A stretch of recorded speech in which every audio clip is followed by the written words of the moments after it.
Welcome to World Breaker Coo's Reviews. I'm your host, World Breaker Coo, and today we are looking at my Transformers movie collection. Most of these are Michael Bay movies, but we are including one animated movie because it is, again, my movie collection. So, right here, we have Optimus Prime representing the 20th anniversary special edition Transformers movie. This was one of my first movies I ever saw. Had Unicron in it. This is a special edition. Has a cool little cover on the back. Let's see if we can get this. Let's see if we can angle this and show this. So yeah, that looks pretty sweet, right? It's Hot Rod. Although I hated Hot Rod. That's my boy right there, but it's a dual cover, so if you like the newer ones with Galvatron and everybody like that, you can keep that side, or you can keep the old school ones. So, again, this is one of my very first movies I ever saw in theaters, and it is actually a classic, but I don't know if it really holds up today to storytelling, and we're just going to put that to the side right now and go to our next movie. Now, this is my favorite Bay Transformers movie. This is the 2D special edition Transformers movie. I think this one came with Blu-ray 3D. No, it did not. But it's my first Blu-ray I ever bought, though.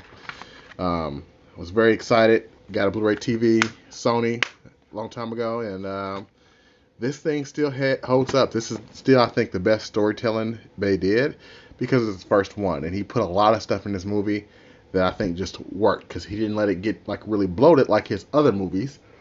For as far as something else that is crazy and spectacular that happened in history, it seemed like he kept this thing going where it was always something new that they didn't know that happened with the Transformers. That kind of hurt the series, I think, the franchise, but this one on its own is amazing. Favorite one. My third favorite one is Revenge of the Fallen. A great follow-up, I think. It did have its problems because I think this was done during the writer's strike. So the story wasn't as good. They put Devastator in it. Although, if you watched the original Transformers movie the first time, Brawl the tank was called Devastator, which was a mistake. And they later changed his name. But Devastator in this movie was really kind of crazy and didn't really make a whole lot of sense. He was almost like a monster looking thing and not a giant robot man type thing. I think this is a cube or something. This is like a dual cover too, but I'm not sure who would ever use that dual cover.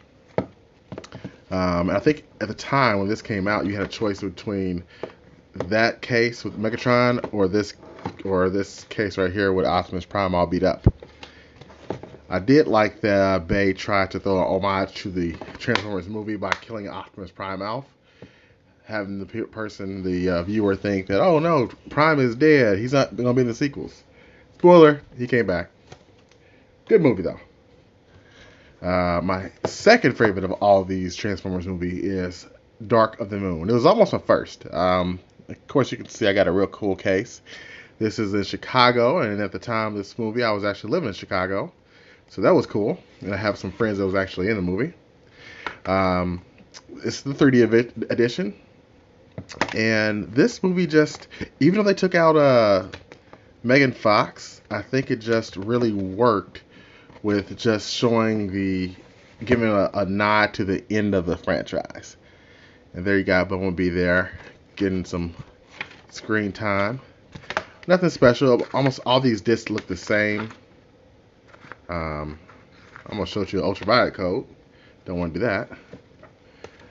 But yeah, this is definitely my second favorite. It's almost my favorite because I feel like they did more. I think the background of this was just such a better story, and I love the part with the space mission and all the secrecy there. It was just cool. It felt like the end of the franchise, to be honest with you, and I thought that it was ending on a good note. And let's see if we can get this back in here. Now, the next movie is the start of where I stopped liking these movies as much. I was very excited about Age of Extinction because it had Dinobots in it. And I'm sorry, I brought these out specifically to kind of showcase each movie. That was Blackout from the Transformers 1 movie. There's Starscream from the Revenge of the Fallen. And there's Shockwave from Dark of the Moon. Now, Age of Extinction, we have Grimlock, almost said Galactus. And that's why I was excited about seeing Age of Extinction. I thought this movie was going to be the movie. The trailers looked cool. Prime looked like the Transformers looked like they were losing. But this was the start of really Prime kind of being negative as far as like the humans go. He seemed really jaded, and I can see they were hunted, which makes things hard. But the hardest part for me was good old Fashion Grimlock. They really didn't showcase the Dinobots like I thought they would, even though you can see him here with Prime right on top of him. But they didn't really show enough of them. They barely had them in the movie. They didn't do enough, and it was at the very end. Lockdown as a villain was cool. I just felt that Marky Wahlberg and his family really kind of fell out of place. I don't like the direction they went here. I thought they could have cut his character out completely and it would have been a much better movie. But unfortunately, we got another Marky Wahlberg movie, which is The Last Knight. Okay. This one here, just make sure I don't have the digital code this time sitting out there. This one here, again, cool movie. I dig it very much. But it has problems too. Again, I felt like Marky Wahlberg's character was out of place. This girl here, why was she in the movie? She did not belong in the movie at all. Just tore up the screen time and just seemed like she was there just to kind of have a kid in the movie. And again, I get it. You want to sell, toys and all that stuff and make sure people feel great about things. But I just felt this one was not really. I think this is probably.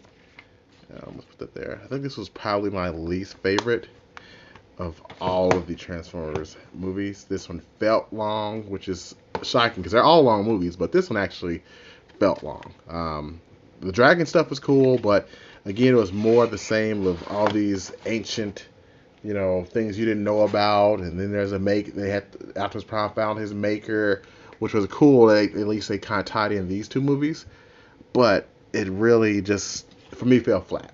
And I think it fell flat with the viewers because this is the last of this franchise. They're going to be doing a Bumblebee movie, but I think they're restarting the universe.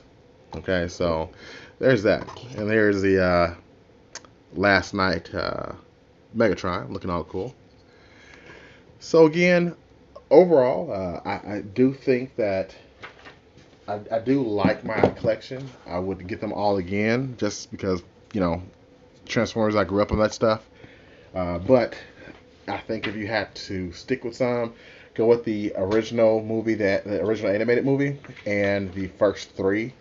You can literally pass on the last two, and I think it'd be fine because the last two don't unfortunately even get to finish their story because Unicron was unveiled and they're supposed to have a sequel, and now that's not happening. So there's that.